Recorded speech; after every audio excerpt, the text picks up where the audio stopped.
우리 한번 고백하겠습니다. 하나님 우리를 기뻐하십니다. 우리를 축복하십니다. 우리를 사용하십니다.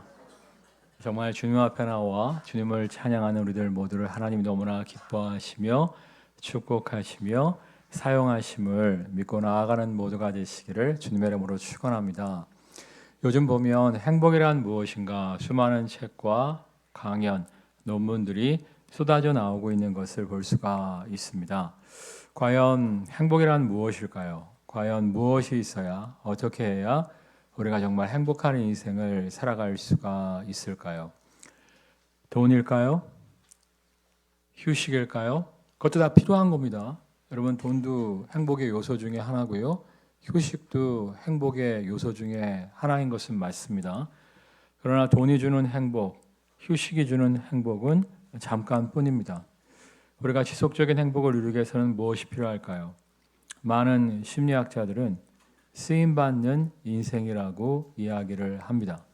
그러니까 우리가 쓰임받는 인생을 살아갈 때 그 쓰임받는 인생을 통해서 삶의 의미와 보람과 기쁨을 누릴 수가 있다는 거예요. 우리 한번 사도행전 말씀 보겠습니다. 하나님이 말씀하시기를 말세에 내가 내 영을 모든 육체에 부어 주리니 너희의 자녀들은 예언할 것이요 너희의 젊은이들은 환상을 보고 너희의 늙은이들은 꿈을 꾸리라. 정말 하나님께서 마지막 때 하나님을 사모하는 모든 이들에게 하나님의 영 성령을 부어주심을 말씀하고 있습니다. 그래서 어린 자녀들도 성령 충만함 가운데 예언하게 되고 젊은이들이 환상을 보고 나이 많은 나이 드신 분들도 꿈을 꾸게 된다 이렇게 말씀하세요. 그러니까 예언, 환상, 꿈 세 가지를 말씀하고 있는데 이 세 가지는 다른 것이 아니라 서로 다른 것이 아니라 한 가지를 세 가지 표현으로 이야기하고 있는 거예요. 그 한 가지가 뭐냐면 우리가 하나님의 영 성령으로 충만하게 되었을 때 하나님의 비전, 하나님의 사명을 보게 된다는 거예요. 그래서 어린아이들이나 청년만이 아니라 나이 많은 노인들도 하나님의 영 성령에 충만하였을 때 정말 하나님의 비전, 나를 향한 하나님의 사명을 깨닫고 마지막 날까지 주님 앞에 서는 그날까지 쓰임받는 인생을 살아가게 된다는 거예요. 여러분 정말 성령 충만함으로 말미암아 하나님의 비전을 받고 마지막 날까지 쓰임받는 인생의 기쁨과 행복을 누리는 모두가 되시기를 주님의 이름으로 축원합니다. 자, 그런데 여기서 이제 아멘 소리가 힘이 없어요. 왜 힘이 없냐면 목사님 내 거가 석자인데 무슨 쓰임받는 인생을 살아갑니까? 이렇게 말씀하시는 분들이 많이 있어요. 우리가 지금 몇 세 시대를 살아가고 있죠? 100세 시대. 자칫 잘못하면 몇 살까지 산다고 말씀드렸죠? 120살까지 살 수가 있어요. 그러니까 이 120살까지 사는 것을 대부분 좋아하시지 않더라고요. 이걸 저주로 느끼시는 분들이 많더라고요. 왜냐하면 100세만 살아도 노후 준비가 깜깜한데 120살까지 먹고 살 노후 준비를 어떻게 해놓냐는 거예요. 정말 그렇죠. 여러분 정말 노후 준비 생각하면 깜깜하지 않아요? 옛날에는 60 정도 살면 돌아가실 준비를 했잖아요. 끼케야 70이면 돌아가셨잖아요. 노후 준비가 우리에게 그렇게 큰 근심거리가 아니었어요. 근데 100세, 120세, 야, 뭘 먹고 살지? 많은 사람들이 근심 걱정에 사로잡히게 되는 것을 볼 수가 있습니다. 근데 성경은 우리에게 뭐라고 말씀하십니까? 너희는 무엇을 먹을까? 무엇을 마실까? 무엇을 입을까? 염려하지 말라고 말씀하세요. 너희는 먼저 그의 나라와 그의 의를 구하라. 그리하면 이 모든 것을 너희에게 더하시리라 약속하고 계십니다. 이 약속의 말씀을 믿으십니까? 이 약속의 말씀을 믿지 않으면요, 우리가 생명이 연장되면 연장될수록 더욱더 삶이 깝깝한 거예요. 야, 앞으로 20년 더 살게 됐는데, 야, 앞으로 3, 40년 더 살지도 모르겠는데 무엇을 먹지? 무엇을 마시지? 우리가 계속적으로 생계에 대한 염려 가운데 사로잡힌 인생을 살아갈 수밖에 없는 거예요. 근데 우리가 정말 하나님의 약속의 말씀을 믿고 전능하신 하나님을 신뢰하며 무엇을 먹을까, 무엇을 마실까, 무엇을 입을까를 내어 맡겨버리시고요. 먼저 그의 나라와 그의 의를 구하는 삶을 살면, 주님께서 우리에게 주신 사명과 비전을 추구하는 삶을 살면 주님께서 그 사명 감당하라고 건강도 주시고 물질도 허락하여 주실 줄 믿습니다. 이 말씀을 믿고 정말 무엇을 먹을까 마실까 입을까가 아니라 먼저 그의 나라와 그의 의를 추구하는 모두가 되시기를 주님의 이름으로 축원합니다. 우리가 그의 나라와 그의 의를 구하는 인생을 살 때 인생이 지루하고 갑갑한 인생이 아니라 정말 멋지게 쓰임받는 다이나믹한 기쁨의 인생 되어지게 될 줄 믿습니다. 우리 18절 말씀 읽겠어요. 갈릴리 해변에 다니시다가 두 형제 곧 베드로라는 시몬과 그의 형제 안드레가 바다에 금을 던지는 것을 보시니 그들은 어부라. 네, 주님께서 제자들을 부르시고 계신 거예요. 자신과 함께하며 자신의 모든 것을 배움으로 말미암아 예수님이 부활 승천하신 후에 예수님을 대신해서 땅 끝까지 복음을 전할 제자들을 부르고 계신 겁니다. 근데 이 모습이 예수님의 제자들을 부르시는 모습이 당시의 선지자, 당시의 선생, 당시의 랍비들의 모습과는 사뭇 달랐어요. 왜냐하면 당시에는요, 선지자들이 제자들을 찾아다니지 않았습니다. 그냥 한 장소에서 말씀을 가르치는 삶을 살고 있으면 사람들이 보고 저 양반한테 좀 배워야겠다. 저분한테 좀 배울 만할 것 같다. 그러면 사람들이 찾아와서 제자로 받아달라고 이야기를 했습니다. 그런데 예수님은 가만히 앉아서 말씀을 가르치시면서 제자들이 찾아오기를 기다리고 계신 것이 아니라 그들에게 나아가셔서 제자들을 직접 부르시는 것을 볼 수가 있어요.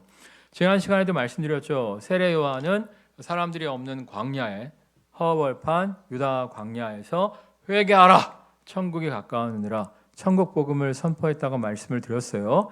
그럴 때 여러 지역에서 많은 사람들이 세례 요한을 찾아와서 세례 요한의 말씀을 들었다고 이야기를 드렸죠.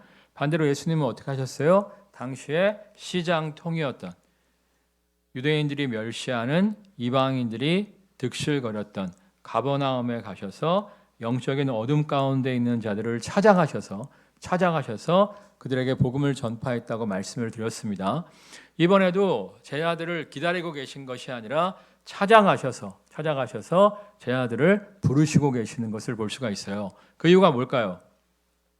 여러 가지 이유가 있습니다만 가장 큰 이유는 예수님이 따를 만큼 제자들이 알아서 찾아올 만큼 매력적인 분이 아니었기 때문이에요.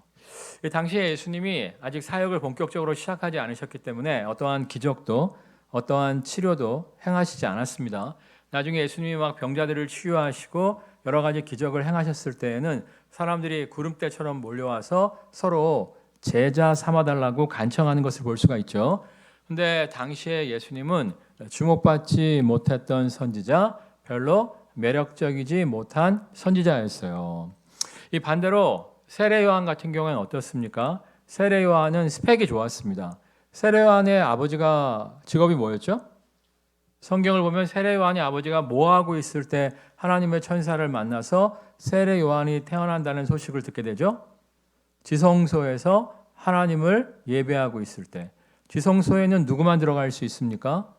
제사장 중에서도 하이 프리스트, 대제사장만이 들어갈 수 있었어요. 당시에 대제사장은 아무나 할 수 없었습니다. 여러분 레위 지파 중에서 소수의 사람들, 그러니까 아론 계열의 사람들만 제사장이 될 수가 있었어요. 그러니까 한 집안에도 큰아버지, 작은아버지, 막내 아버지 이렇게 있지 않습니까? 그러니까 큰아버지 계열만 제사장이 될 수가 있었다는 거예요. 쉽게 표현해서. 그러니까 모든 레위인들이 다 제사장이 될 수 있었던 건 아니고 레위인 중에서도 아론 계열만이 제사장이 될 수 있었고 아론 계열 중에서도 극소수의 사람들만이 대제사장이 되는 영광을 누릴 수가 있었다는 거예요. 근데 대제사장은 세습이 되었습니다. 그러니까 세례 요한은 가만히 있으면 대제사장이 될 수 있는 명문 가문의 자제였다는 거예요. 그러니까 배울 만큼 충분히 배운 명문 가문의 아들이었다는 거예요. 그러니까 세례요한이 말씀을 선포했을 때 사람들이 귀담아 들을 수밖에 없었던 것이고, 어떤 사람들은 야, 저분이 과연 우리가 기다렸던 메시아가 아닐까? 저분이 과연 우리가 오랫동안 기다렸던 구원자가 아닐까? 기대하잖아요. 세례요한이 아니다. 나는 아니다. 나는 메시아의 오실 길을 예비하는 광야에 외치는 자일 뿐이다 라고 얘기하지 않습니까? 그러니까 세례요한은 사람들이 사모하면서 따를 만한 스펙을 충분히 갖고 있었습니다. 예수님은 그렇지 않았다니까요. 나중에 보면 빌립이 예수님을 만나고 예수님이 하나님의 아들이신 것을 깨닫고 자신의 친구 나다나엘에게 가서 내가 메시아를 만났다 뭐 이런 얘기를 해요. 너도 가서 예수님을 만나보자. 그러니까 나다나엘이 뭐라고 얘기합니까? 야, 나사렛에서 어떻게 선한 것이 날 수 있어? 라고 얘기하잖아요.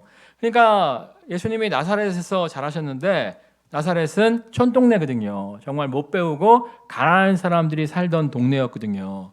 나사렛 출신이 어떻게 메시아가 될 수 있어? 나사렛 출신이 어떻게 선지자가 될 수 있어? 나사렛 출신이 어떻게 하나님의 아들일 수 있어? 완전히 무시했던 것을 볼 수가 있어요. 사실은 이제 예수님이 갈릴리에서 부르신 제자들이 대부분 세례요한의 제자들이었습니다. 세례요한이 예수님에게 요단강에서 세례를 주지 않습니까? 그때 예수님의 머리 위에 성령이 비둘기처럼 임하는 것을 보고 세례요한이 무슨 얘기를 해요? 자신을 따르는 제자들에게 보라! 세상 죄를 지고 가는 하나님의 어린 양이로다 이야기하면서 나는 이제 쇠하고 그는 흥하여야 된다. 이제 예수님을 따라라. 자신의 제자들을 예수님께 가라고 말하지 않습니까? 근데 그들이 예수님을 따르지 않아요. 왜? 스펙이 너무 아니니까. 오히려 제가 하나님의 아들이야? 이러면서 주님을 따르지 않으려고 하는 모습을 성경을 통해서 볼 수가 있습니다. 근데 이건 지금도 마찬가지예요. 너무나 많은 사람들이 선한 목자이신 주님의 가치를 몰라요. 선한 목자이신 주님이 우리의 인생에 얼마나 소중한지 모릅니다. 몰라요. 저는요, 선한 목자이신 주님과 함께하는 삶을 살고 있다는 것이 너무 감사해요. 얼마 전에 누가 나한테 물어보더라고요. 목사님, 내년에 이렇게 하면 어떨까요? 저렇게 하면 어떨까요? 진로에 대해서 이야기를 하길래 제가 그랬어요. 야, 내년에 코로나가 또 재발할지 아니면 전쟁이 터질지 지진이 날지 어떻게 알아? 너무 그렇게 디테일하게 계획을 세우지 말고 그냥 오늘 하루 네가 해야 할 일에 충실해. 제가 이 얘기를 했거든요. 근데 정말 사실이에요. 그 청년이 너무 미래에 대해서 꼼꼼하게 설계를 하려고 하더라고요. 근데 우리가 미래를 예측할 수 있어요? 한 치 앞을 알지 못하는 존재가 우리잖아요. 정말 내년에 코로나보다 더 센 놈이 올지, 지진이 날지, 전쟁이 날지 우리는 아무도 몰라요. 성경에 보면 내일을 염려하지 말라고 말씀하시잖아요. 내일은 그냥 하나님께 맡기는 거예요. 하나님께 맡기고 선한 목자이신 주님의 인도하심에 순종해서 오늘 하루 내게 맡겨진 일들을 충실하게, 성실하게 감당하면 되는 거예요. 그리고 내일에 대한 염려는 누가 책임져 주신다고요? 하나님이. 제가 여러 번 말씀드리죠. 맡기면 누구 문제? 하나님 문제. 안 맡기면 누구 문제? 내 문제가 되는 거예요. 우리의 가정도 마찬가지입니다. 여러분이 여러분의 가정을 책임지겠다고 생각하면 답이 안 나오잖아요. 답이 안 나와. 얼마 전에 어떤 유명한 학자의 글을 좀 읽어보니까 대한민국에서 애 낳는 사람들은 미친놈이래. 이상한 사람이 얘기한 게 아니에요. 대한민국에서 애 낳는 사람들은 미친놈이라는 거야. 굉장히 저명한 학자가 이야기한 거예요. 우리나라에서 서울대학을 나오고 미국의 하버드에서 공부하신 분이 우리나라에서 애 낳는 사람들은 미친놈이라는 거야. 근데 그분의 책을 읽어보면 맞아. 정말 우리나라에서 애 낳는 사람들은 미친 사람들이에요. 정말 그만큼 애를 기르기가 힘든 나라에서 우리가 살아가고 있다고요. 그러니까 우리가 정말 우리의 가족을 책임지려고 하면 답이 안 나와요. 답이 안 나와. 근데 그분에게 맡기면 나보다 더 나를 잘 아시고 나보다 더 나에게 가장 최선의 길이 무엇인지 아시는 주님께서 나의 인생을 가장 최선의 길로 인도하여 주시는 거예요. 이 사실을 믿으십니까? 우리가 믿기만 하는 것이 아니라 경험을 해야 돼요. 내가 선한 목자이신 주님을 경험하지 못했는데 어떻게 전해요? 내가 정말 선한 목자 되신 주님의 가치를 경험을 해야 돼요. 내 인생의 염려와 두려움을 탁 맡기고 주님의 인도하심에 하루하루 순종할 때 주께서 정말 내가 생각하고 내가 꿈꾸었던 것보다 더욱더 멋진 길로 나를 이끄시는 그분을 내가 경험을 해야 돼요. 경험을 해야 내가 전할 수가 있는 것이지 내가 경험하지도 못한 그분을 어떻게 전합니까? 근데 우리가 어떻게 해야 경험할 수 있어요? 맡겨봐야지. 순종해 봐야지. 예? 맡겨보지 않고 따라보지 않고 그분을 경험할 수가 없는 거예요. 성경 열심히 읽는다고 해서 선한 목자이신 주님을 만날 수가 있는 게 아니에요. 성경을 읽지 말란 얘기가 아니라 성경만 읽으면 선한 목자이신 주님을 만날 수가 없어요. 지식적으로 성경을 알고 끝나면 선한 목자이신 주님을 만날 수가 없어요. 선한 목자이신 주님을 만나려면 말씀 읽고 끝나는 게 아니라 말씀대로 맡겨야지. 말씀대로 순종해야지. 말씀대로 따라봐야지. 그래야 손해볼 줄 알았는데 망할 줄 알았는데 오히려 예상치 못했던 축복의 길로 나를 이끄시는 하나님을 만날 수가 있는 거예요. 여러분 정말 먼저 선한 목자이신 주님을 경험하는 모두가 되시기를 주님의 이름으로 축원합니다. 제가 예전에 마케팅 서적을 한 권 읽었는데 그 책에 이런 내용이 있더라고요. 소비자들에게 물건을 팔려면 제일 원칙이 뭐냐면 이 제품이 당신에게 꼭 필요한 제품이다. 이거를 먼저 인지를 시켜야 된다고 하더라고요. 그게 인지가 안 되면 아무리 좋은 제품도 팔아먹을 수가 없다는 거예요. 예를 들면 에스키모들에게 이 북극에서 사는 에스키모들에게 냉장고가 필요해요, 필요 없어요? 그러니까 1부 때도 물어보고 2부 때도 물어봤는데 다 필요 없다고 이야기를 하더라고요. 필요해요. 왜 필요하냐면 여러분 정말 내일 아침에 신선한 우유 한 잔을 마셔야 돼요. 내일 아침에 야채 샐러드를 드셔야 돼요. 이거를 밖에 에스키모가 내놓으면 어떻게 돼요? 꽝꽝 얼어버리죠. 꽝꽝 얼어버린 우유 드실 수 있어요? 꽝꽝 얼어버린 야채 샐러드로 만들어 드실 수 있어요? 아니잖아요.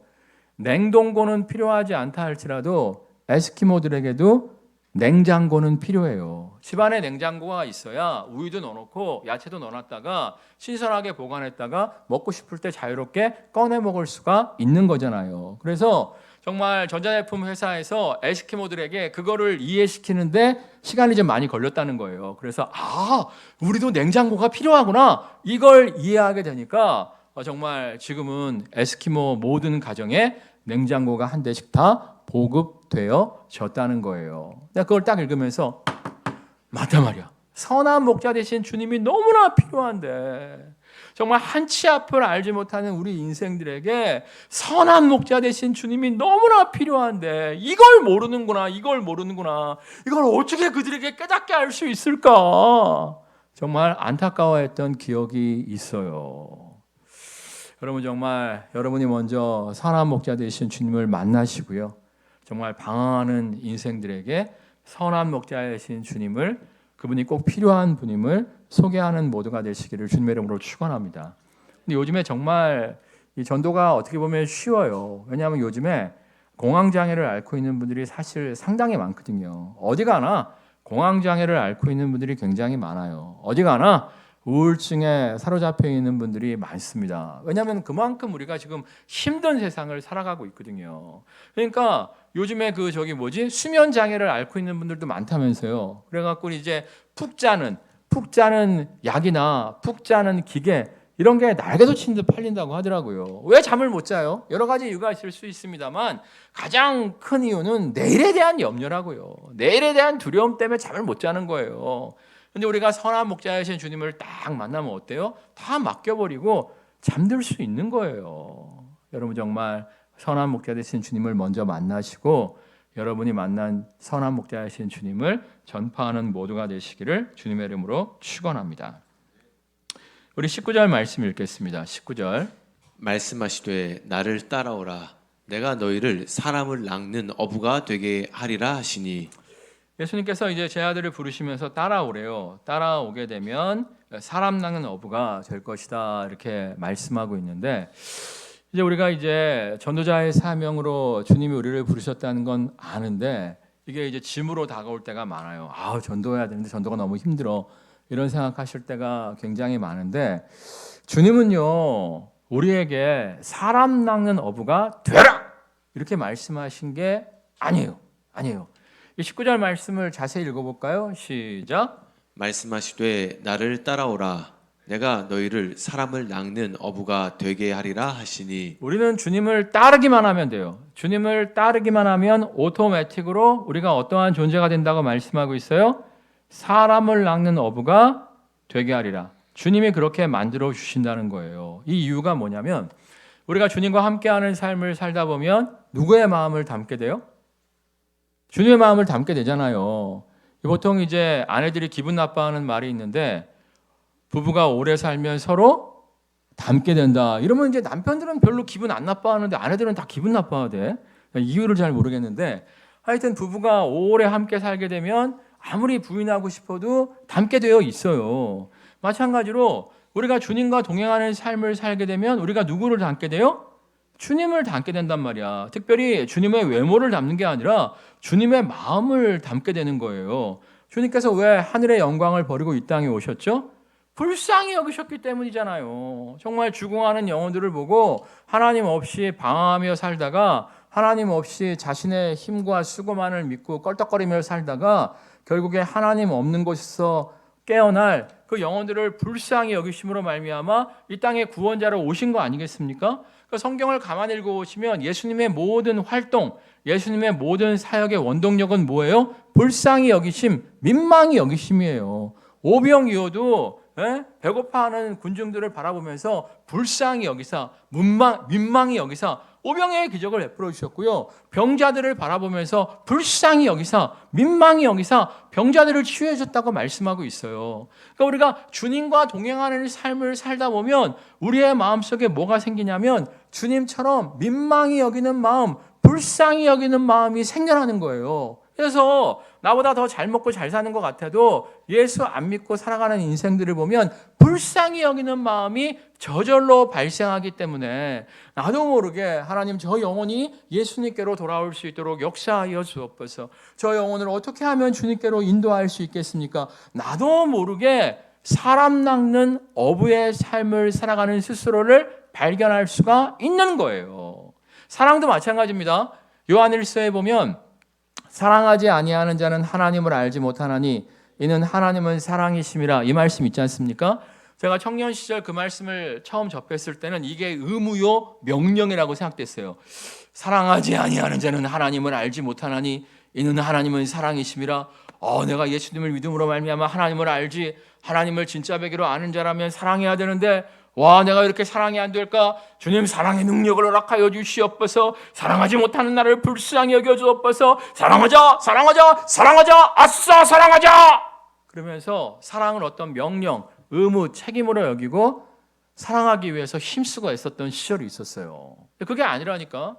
정말 제가 하나님과의 깊은 교제 가운데 들어가면서 정말 하나님의 사랑을 충만히 느끼게 되니까 옛말에도 곡간에서 뭐 나온다고요?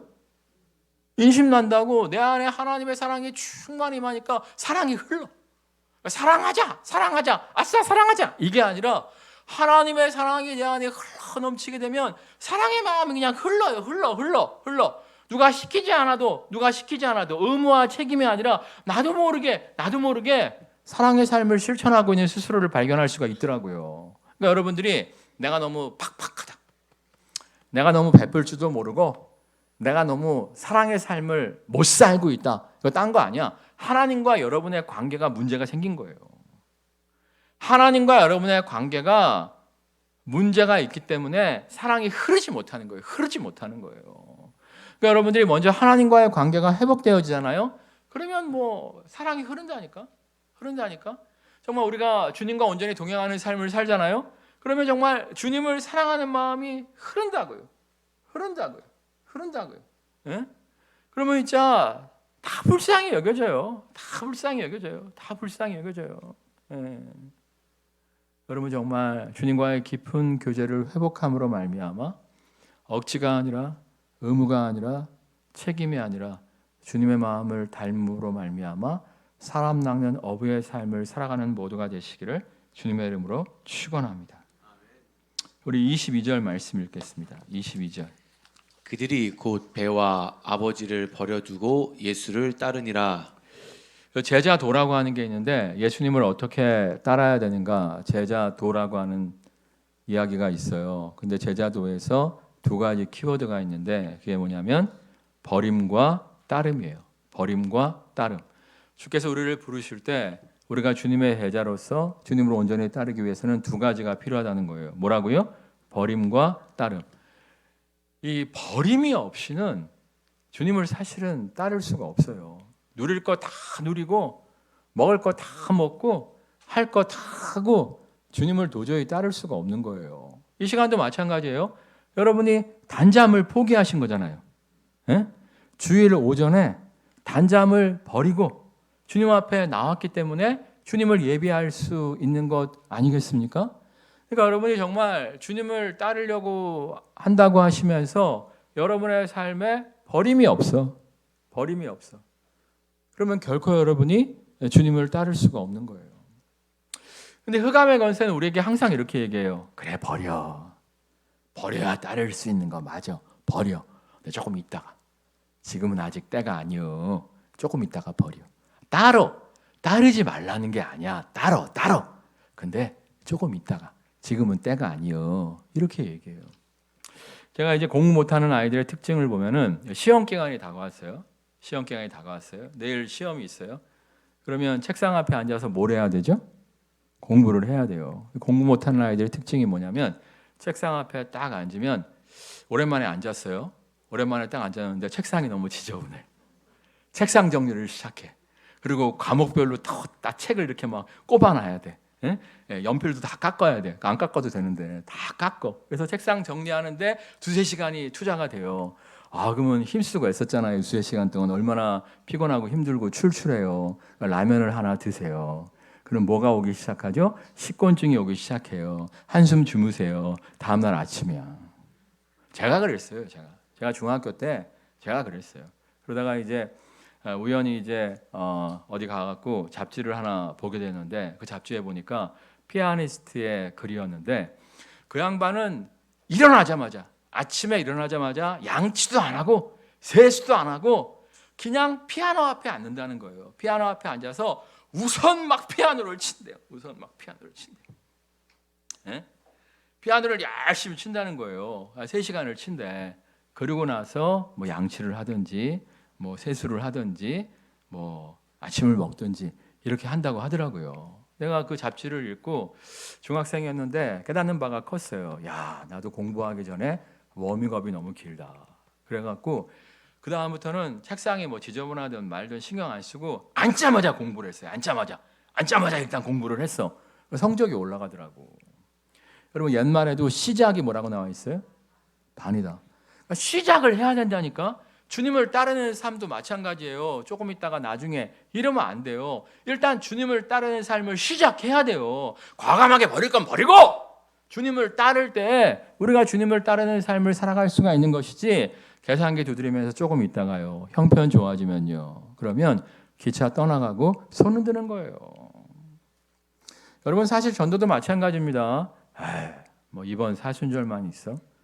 내년에도 사순절이 있는데 이러고 전도를 뒤로 미루시는 분들이 있는데 내년이 그분에게 안 오실 수도 있어요.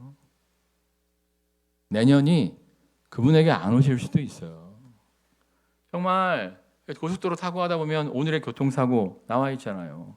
하루에도 얼마나 많은 사람들이 교통사고로 세상을 떠납니까? 그분에게 내일이 없을 수도 있어요. 여러분 정말 하나님께 대한 순종을 내일로 미루지 마시고요. 오늘 즉각적으로 순종하세요. 결과는 주님께 맡기시고요. 오늘 선한 목자이신 주님의 인도하심에 순종해서 오늘 해야 할 것을 하세요. 그럴 때 그분이 일하여 주심을 누리게 될 줄 믿습니다. 찬양하겠습니다.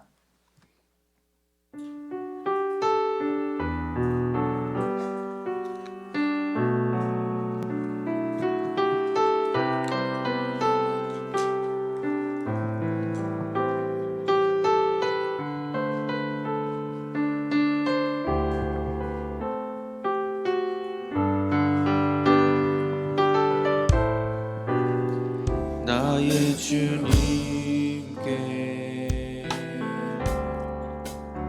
찬양 드리며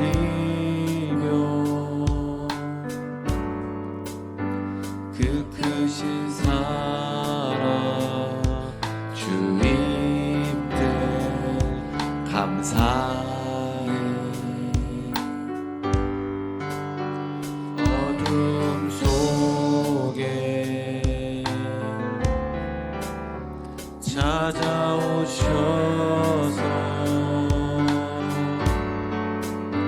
주님의 영광 보게 하시네. 의심하는 나를 손 내밀어 잡아주시네. 두려운 맘 내려놓고 주 바라옵니다.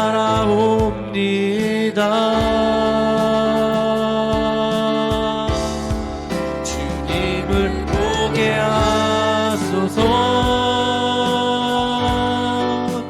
나를 붙드소서. 내 뜻과 내 생각 내려놓고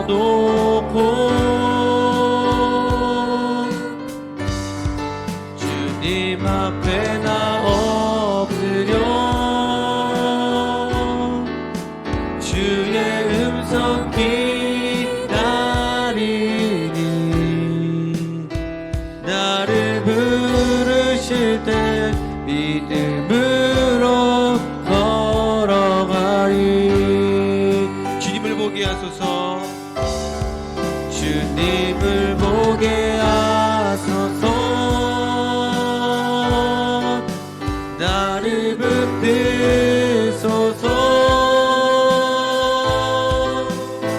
내 뜻과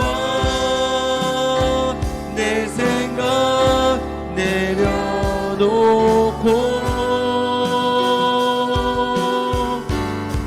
주님 앞에 나 엎드려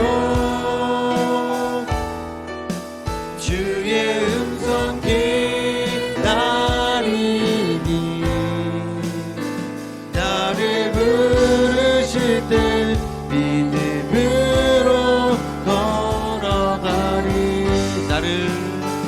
나를 부르실 때 믿음으로 걸어가리. 내가 만들지 않은 성공이라는 책으로 유명한 장로님이 계십니다. 그분이 집사님일 때 교통이 너무나 막혀서 타야 할 비행기를 놓쳤습니다. 사업상 중요한 약속이 있었기 때문에 비행기를 놓치게 된 것에 대해서 분노하고 하나님을 원망했습니다. 다음 비행기를 기다리고 있는데 뉴스에서 자신이 타려고 했던 칼기가 폭발했다는 소식을 듣게 되었습니다. 그 순간 그분이 전율을 느꼈다고 합니다. 그분이 사업을 시작한 지 얼마 되지 않았기 때문에 하나님이 자신을 향한 어떤 부르심이 있었는데 계속 거절하고 미루고 있었는데, 사업이 좀 더 잘 되면, 사업이 좀 더 성공하면 헌신하겠습니다. 미루고 있었는데 오늘 내가 저 비행기를 탔었다면 헌신의 기회는 오지 않았겠구나 라는 생각이 들더라 합니다. 그래서 뒤로 미뤘던 헌신을 즉각적으로 실행하셨답니다. 근데 웬걸, 정말 사업이 연약하고 사업이 작음에도 불구하고 헌신했을 때 하나님이 더 쓰임 받으라고 그 사업장을 축복하여 주심으로 말미암아 지금은 전 세계에서 가장 큰 모자 회사로 칭송을 받고 있습니다.